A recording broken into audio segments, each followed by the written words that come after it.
Welcome to This Explainer. Look, whether you realize it or not, every single day you are constantly influencing the people around you. And you know what? They are constantly influencing you right back. It's a two-way street. So today, we're diving deep into those invisible forces that quietly shape our daily decisions. We're going to break down exactly how to spot the difference between healthy accountability and toxic peer pressure. You see, leadership is so often totally misunderstood. People think it's just about having a fancy title or barking orders, but the reality is way deeper than that. The real question we need to unpack today is this: what kind of influence are you really putting out into the world? And just as importantly, what are you letting in?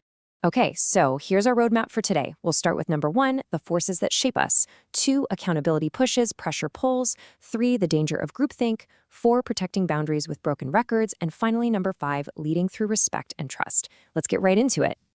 Section 1, the forces that shape us. To lay our foundation today, we're drawing from the core concepts of the Southwestern LEAD curriculum. And it teaches an absolutely vital lesson right out of the gate. True leadership isn't about forcing compliance just to get your way. It's actually about inspiring commitment toward better outcomes. The truly great leaders out there, they don't just extract work from their teams like they're pulling teeth. They guide people, and they do it without ever sacrificing their core values. It's really fascinating when you look at this stark contrast here. Influence is subtle. When you're being influenced, you feel drawn toward a behavior because you genuinely crave that connection or sense of belonging. Honestly, it often feels like your own idea, mostly because absolutely no one is forcing your hand. On the flip side, authority and control, they rely heavily on forcing choices. They demand action by throwing around titles and rank. True influence is inherently empowering, whereas authority, well, it just forces a temporary outcome that rarely lasts. Moving right along to Section 2, accountability pushes, pressure pulls. All right, here's the absolute crux of the issue, the crucial distinction you have to remember. Accountability builds you up with genuine care, whereas pressure just wears you down, usually for someone else's benefit. Accountability is positive pressure with an actual purpose. Think of a great sports coach or a trusted mentor. They push you hard because they see your potential.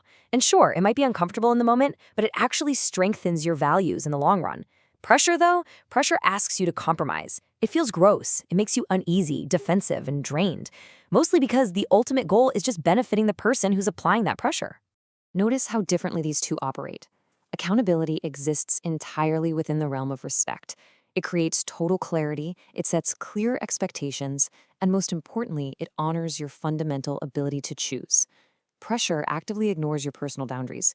It relies on manipulating your emotions, dropping heavy guilt trips on you, or rushing you into a decision.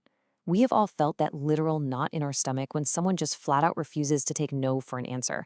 That right there, that's pressure. Accountability equals growth. I really want you to let that sink in. When you finally internalize this equation, your entire perspective shifts. You realize that pressure is asking you to give a piece of yourself up, while accountability is trying to help you expand.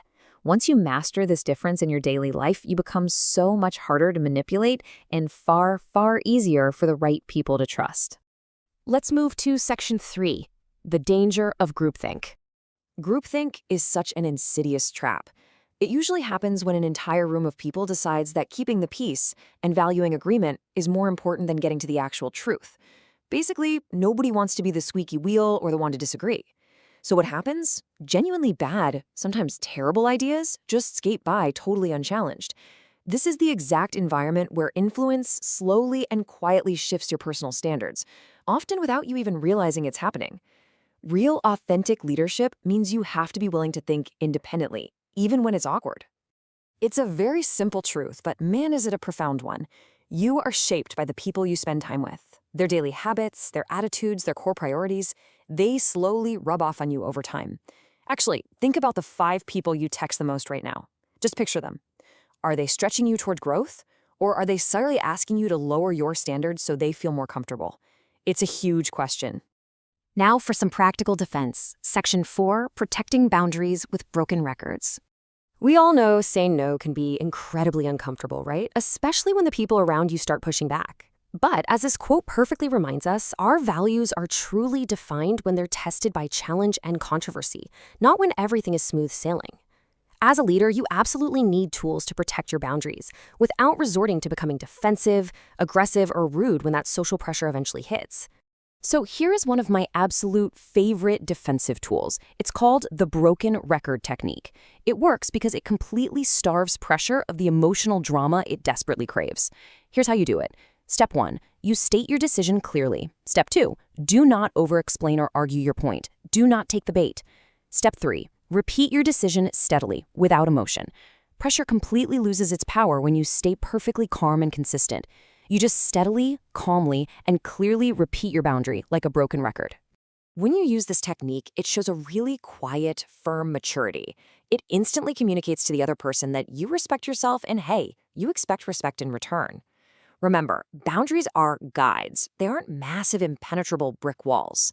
By calmly repeating your values instead of defensively picking a fight, you're actually actively leading by example in that moment. Clear boundaries build trust, and they massively strengthen your leadership voice. Finally, let's look at Section 5, Leading Through Respect and Trust. I love this one. The true foundation of influence. It isn't being the loudest person in the room. And it definitely isn't about having all the right answers all the time. It is about genuine, undeniable human connection. People always respond best to leaders who show a genuine, authentic interest in them. Harsh criticism simply shuts people down, while sincere encouragement totally opens them up.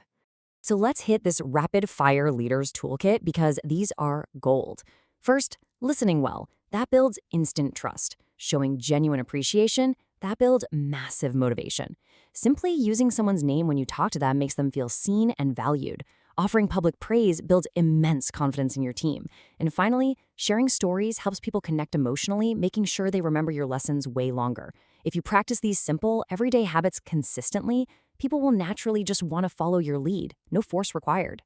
At the end of the day, influence really flourishes when people feel valued as human beings, rather than just managed as resources on a spreadsheet. When your daily actions actually inspire others to dream more, to learn more, to do more, and to become more, that is when you are a true leader. Leadership rooted in respect is always going to outlast leadership driven by pressure, for sure. So, as we wrap up this explainer today, I want to leave you with a bit of homework. Take a hard look at your own circle. Really evaluate it. Ask yourself this one big question.